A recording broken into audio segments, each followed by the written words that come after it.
8ನೇ ತಾರೀಕು ಆಚರಣೆ ಮಾಡಬೇಕಾಯ್ತು, ಮಾಡೋಕ್ಕಾಗಲಿಲ್ಲ. ನಾನು ಗುಲ್ಬರ್ಗಲ್ಲಿದ್ದೆ ಅವತ್ತು, ಅಲ್ಲೇ ಮಾಡ್ದು. ಸೊ ಇವತ್ತು ಪಕ್ಷದ ವತಿಯಿಂದ ಇಲ್ಲಿ ಮಾಡ್ತಾ ಇದ್ದೀನಿ. ಮಧ್ಯಾಹ್ನ ಬೆಂಗಳೂರು ನಗರಕ್ಕೆ ಸಂಬಂಧಪಟ್ಟಂತೆ ಎಲ್ಲ ಕಾರ್ಪೊರೇಟ್ಗಳು ಚುನಾವಣೆಗೆ ಸ್ಪರ್ಧೆ ಮಾಡಿದಂಥವನ್ನೆಲ್ಲ ಕರೆದಿದ್ದೀವಿ. ಅದಾದ್ಮೇಲೆ ಪದಾಧಿಕಾರಿಗಳು ಕರೆದಿದ್ದೀವಿ. ಸೊ ಇವತ್ತು ಶನಿವಾರ ಈ ಕಾರ್ಯಕ್ರಮ ಇದೆ. ಬಿಜೆಪಿ ಚುನಾವಣೆಗೆ ಖಂಡಿತ ನಾವು BBMP ಚುನಾವಣೆ ಮಾಡಲೇಬೇಕು. ನಿಮಗೆ ಎಷ್ಟು ದಿನ ನಾವು ತಪ್ಪಿಸ್ಕೊಂಡು ಅಸೆಂಬ್ಲಿ ಎಲ್ಲ ಪಾಸ್ ಆಯಿತು.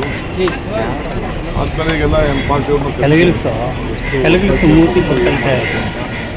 ಅವರು ಕೆಲವೆಲ್ಲ ಅನ್ಅಫಿಷಿಯಲ್ ಆಗಿ ಕೆಲವು ಸಲಹೆಗಳನ್ನು ಕೊಟ್ಟಿದ್ದಾರೆ.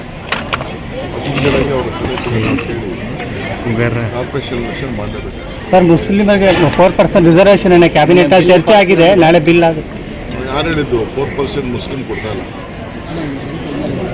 4% ಅನ್ನೋದು ಸುಳ್ಳು. ಇನ್ನೆಷ್ಟು ಪರ್ಸೆಂಟ್ ಸರ್? ಅಲ್ಪಸಂಖ್ಯಾತರಿಗೆ ಅಂತಿದೆ. ಅಲ್ಪಸಂಖ್ಯಾತರು, ಬ್ಯಾಕ್ವರ್ಡ್ ಕ್ಲಾಸು ಇದೆ. ಎಲ್ಲ ಮೈನಾರಿಟಿಯಿಂದ ಎಲ್ಲರೂ ಸೇರ್ತಾರೆ. ಕ್ರಿಶ್ಚಿಯನ್ಸ್ ಇರ್ತಾರೆ, ಜೈನ್ಸ್ ಇರ್ತಾರೆ, ಪಾರ್ಸೀಸ್ ಇರ್ತಾರೆ, ಸಿಖ್ಸ್ ಇರ್ತಾರೆ, ಎಲ್ಲರೂ ಸೇರ್ತಾರೆ. ಬಿಜೆಪಿಯವರು ವೋಟ್ ಬ್ಯಾಂಕ್ ರಾಜಕಾರಣ, ಮುಸ್ಲಿಂ ಒಳ್ಳೆಕೆ ರಾಜಕಾರಣ ಅಂತ ಇದು ಮಾಡ್ತಾ ಇದ್ದಾರೆ.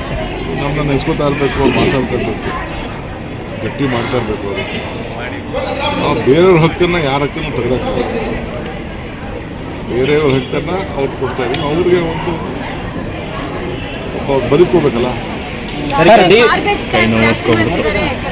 ಸರ್, ಹಾಗೆ ಕೆಲವು ಶಾಸಕರು ಬ್ಲ್ಯಾಕ್ ಮೇಲ್ ಮಾಡ್ತಾರೆ. ಕಸ ವಿಲೇವಾರಿ ವಿಚಾರದಲ್ಲಿ ಯಾವ ಪಕ್ಷಿ ಶಾಸಕರು ಬ್ಲ್ಯಾಕ್ ಮೇಲ್ ಮಾಡ್ತಾ ಇದ್ದಾರೆ ಸರ್? ಈಗ ಎಲ್ಲಿ ಕಸ ನಿಂತಿದೆ ಅಲ್ಲಿ ನೋಡಿ ನೀವು ಗೊತ್ತಾಗುತ್ತೆ. ಸರ್, ಈಗ ಸರ್ ತಮಿಳ್ನಾಡು ಹೋಗ್ತಾ ಇದ್ದಾರೆ ಸರ್, ಡಿಲಿಮಿಟೇಷನ್ ವಿಚಾರಕ್ಕೆ ಸಂಬಂಧಪಟ್ಟಾಗೆ 22ನೇ ತಾರೀಕು ಮುಖ್ಯಮಂತ್ರಿಗಳು ನನಗೆ ಇಬ್ಬರಿಗೂ ಅವರು ಇನ್ವೈಟ್ ಮಾಡಿದ್ರು. ಮುಖ್ಯಮಂತ್ರಿಗಳು ನನಗೆ ನಿರ್ದೇಶನವನ್ನು ಕೊಟ್ಟಿದ್ದಾರೆ. ಸೊ ಪಕ್ಷದ ಪರವಾಗಿ, ಸರ್ಕಾರದ ಪರವಾಗಿ ನೀನೇ ಹೋಗಬೇಕು ಅಂತ ಹೇಳಿದ್ದಾರೆ. ಸೊ ಅದಕ್ಕೆ ನಾನು ಗೊತ್ತಾಯಿತು. ಸರ್ಕಾರದ ಏನು ಸರ್ ಸ್ಟ್ಯಾಂಡ್ ಏನು ಸರ್ ಈ ವಿಚಾರದಲ್ಲಿ ತಿಳಿಸ್ತೀನಿ.